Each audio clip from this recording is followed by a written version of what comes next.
and meteorologist Ethan Foreman. From KCAU 9 News, this is Good Day Siouxland. Well, good morning. It's 6:45 on this Tuesday morning. I'm Nick Wilson. And I'm Ethan Foreman. And it's been a rainy last few hours. Before a warmer midweek next week by Wednesday, highs back in the 70s. All right, now we turn to sports. It was yet. If you see any flooding, make sure you option now. And if you've lost your pet, you're looking to adopt, or you'd like to sponsor a pet for adoption, you can visit the rescue's website at SiouxCityAnimalRescue.com. Gotta love their creativity to name a boxer dog after Floyd Mayweather. And this weather that we're dealing with almost feels like a bit of a heavyweight fight too, I guess. Yeah, that you can call it that, or you can call it May-like weather also. So definitely quite an interesting morning out there. And looking at our satellite and radar, we're starting to see the next round of precip wind down for Sioux City, but we're not done with the rain just yet. We've seen 1.19 inches so far here at the KCAU 9 studio. That batch from earlier this morning well outside of our area now as well, and into areas like Minnesota and northern South Dakota. But zooming in a little bit closer now, we have a flash flood warning in effect in this red color you see on your screen, and then a flood advisory in the green color on your screen. So flooding is a concern in those parts of the region. That rain starting to weaken as it moves further to the north, but we're still watching it throughout the morning. This model giving us some more intense rainfall right around 9 o'clock or so. So if you're heading out the door during that time, make sure you bring an umbrella and a rain jacket and drive slowly out there. And if you see any flooding, make sure you turn around and don't drown. And as we head into the afternoon hours, we see a little bit of a break take place. Even some sunshine could appear, which isn't the best news because that actually creates instability in the atmosphere, and that could spark off more severe storms later on this evening, which we are watching closely. That starts to wind down though as we head into Wednesday. Wednesday looking like a gloomy start to the day, but then some more sunshine later in the day. That severe threat in marginal risk in the green, slight risk in yellow, where some large hail damaging winds are still a possibility. Even an isolated tornado not out of the question either. Wind advisory is also in effect until 5 p.m. this evening. Those temperatures are being reported in the 50s and 60s with wind speeds anywhere between 15 and 25 miles per hour. Gusting right now to 34 in Sioux City, 24 right now in Sheldon, Iowa. Your 9-on-9 forecast showing those highs going to be dropping as we head later in the week, as we drop down into the 50s for highs by Thursday and Friday. Another round of rain early Thursday, but then we see some clearing conditions by Sunday. More rain moves in Monday before a warmer midweek next week by Wednesday. Highs back in the 70s. All right, now we turn to sports. It was yet another big night for Iowa Hawkeyes phenom Caitlin Clark as she awaited the results of the WNBA draft. Anthony Mitchell has the latest right here in your morning sports wrap. Good morning, Siouxland. A moment many here in the state of Iowa and around the WNBA circle have waited months for finally came to fruition last night at the 2024 WNBA draft. With the first pick in the 2024 WNBA draft, the Indiana Fever select Caitlin Clark, University of Iowa. Dreams to reality, the moment that made it official. Caitlin Clark selected #1 overall in the 2024 WNBA draft by Indiana, becoming the highest drafted Hawkeyes player in program history and just the third Iowa player to be selected in the first round. Despite being the heavy favorite to go #1 overall, the feeling for Clark still felt the same hearing her name called. I got a little anxious there before the pick, but I think more than anything, just grateful and lucky to have my family here, my friends over there, coaches up here. So I think just enjoying the moment. Like you said, like I've dreamed of this moment since I was in second grade, and it's taken a lot of hard work, a lot of ups and downs, but more than anything, just trying to soak it in.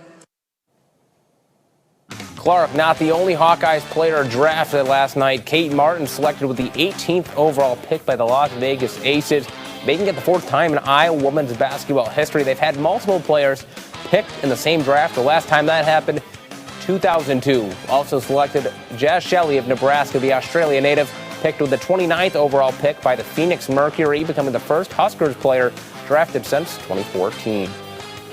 Final day of the USHL regular season in the books, and the postseason picture is in frame. Sioux City locking up the 2 seed in the Western Conference, earning a first-round bye in the process. In a tight Western Conference battle that came down to the final day of the regular season, the Musketeers secured its spot as the 2 seed officially with a 7-2 win at the Tyson Event Center back on Saturday.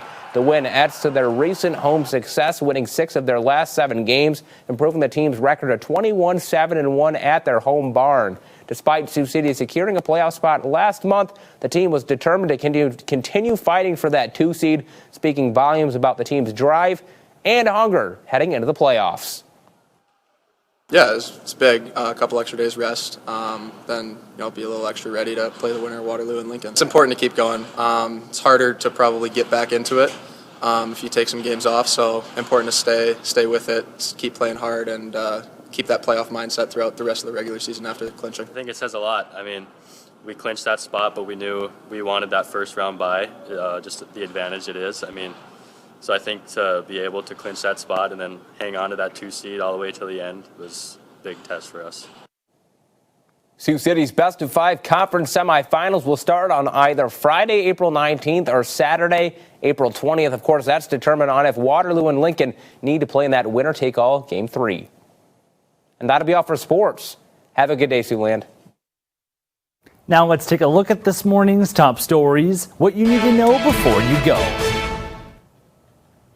Iowa's area education agencies have a lot of work ahead of them when it comes to complying with changes passed by the school year. Will open at 8 this morning. The application will be on the Iowa Department of Education's website, and you can also check whether your child is eligible for the program online. Last year, more than 29,000 students applied for an ESA, and nearly 19,000 applications were approved. That was 5,000.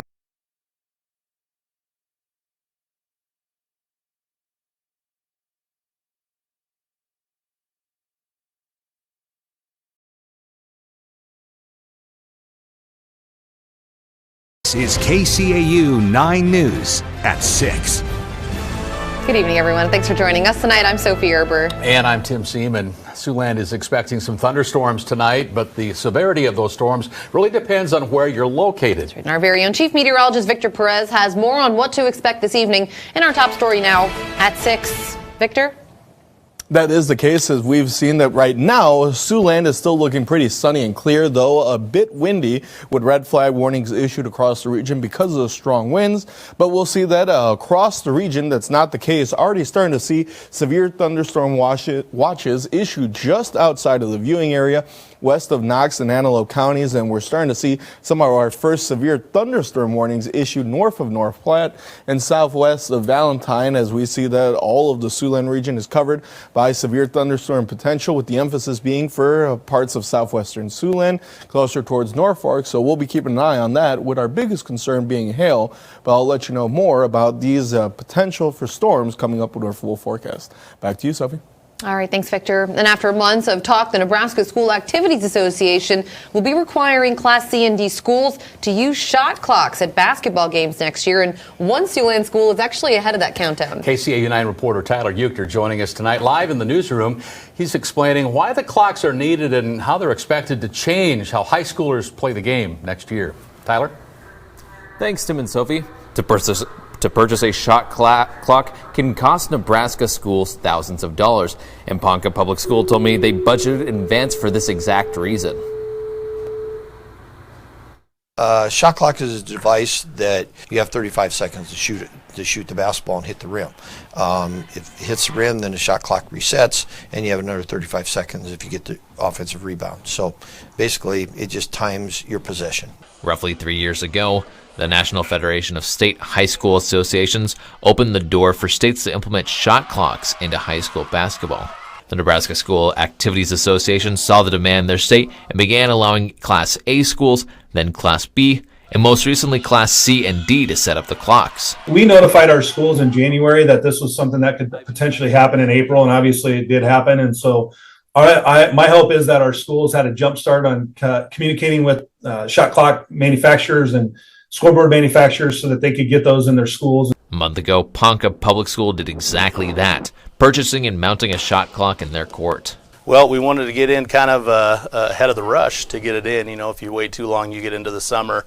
Your install times can get pushed back several months. Inventory can drop. So knowing that it was coming down the pipe, we were prepped for it and ready. The clock wasn't cheap, costing the school district roughly $9,500 for 2 of them. However, Ponca Public School officials knew that ahead of the purchase and made room in the budget in advance. What we're doing with our athletics money and different purchases that we've made and maybe some upgrades that we put on hold in some other areas, being pretty intentional about what we're doing with all incoming money. While Ponca hasn't finished setting up their shot clock, they have played on other basketball courts that do, and officials are excited to finally have this technology at home. I got to watch a lot of basketball games this year that utilize the shot clock, and you know, you don't realize what it did until you watched a game that didn't have it. If you ran into somebody that was just going to stall the game out, that solves a lot of problems because people don't come to the game wanting to see somebody hold the ball.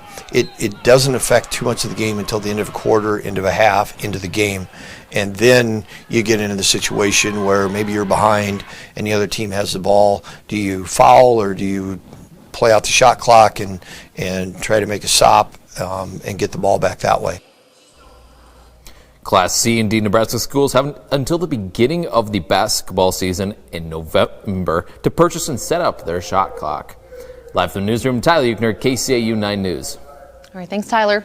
A public hearing is set to take place on Wednesday of this week regarding the possibility of a homeless housing plan in Norfolk, Nebraska. The city's Housing Development Corporation applying for a home ARP fund of $1 million. It's to support a housing project aimed at helping people who are homeless, those at risk of being homeless, or victims of domestic violence. Now, this hearing takes place Wednesday at 5:30 at night over at the City Council chambers. Officials say they want to present the project to the public before being reviewed by the public. Now, if that funding is secured, construction is slated to begin in the spring of 2025. And the development agreement between the city of Sioux City and Lamb Arts Theater for that 625 Douglas Street property terminated. Douglas, that happening today, I should say. Council members voting 4-0 with one absent to end the agreement and accept a deed in lieu of foreclosure. Now, this means that the city has forgiven a $350,000 loan that was provided to the theater back in October of 2017 for the purpose of buying the former home of KCAU. Lamb has notified the city, though, that it does not intend to repay the note, and they have not been able to make the repairs needed to that building. The city took the title to 625 Douglas Street. Staff now will evaluate the property and bring forward recommendations for future uses for the building or the property it sits on. We want to check back in once again with Chief Meteorologist Victor Perez as he continues to keep an eye toward the sky. And I guess for folks in Sioux City, Victor, if you look to the sky, you just think it's a warm spring evening, but things are building, right? Yes, they are building, especially out to our west. We've been dealing with a few different things as well, with most of the Siouxland seeing humidity values under 30% across most of the area, paired with the strong winds, has led to concerns in the region. As I mentioned earlier, we have red flag warnings issued across the region that will be in effect until 8, but we'll start to see that rain coming through later will hopefully give us a little bit of a soaking that will thankfully dampen Siouxland, at least for a bit, before we dry out again. Back to you. All right, and we'll check back for the full look at the weather a bit later. Elsewhere tonight, a 4-year-old Siouxland child is safe tonight and back with family after a man allegedly kidnapped that child. 40-year-old Carson Somway is charged with third-degree kidnapping. According to Lorenz, Iowa police, that child was reported missing back on Friday around 10 in the evening. Police said that the child was taken from the front lawn of his home on Nelson Street by Somway. Authorities add that the child was missing for about 2 hours. Officials report that the 4-year-old was then located in a park with family friends who took the child away from Somway.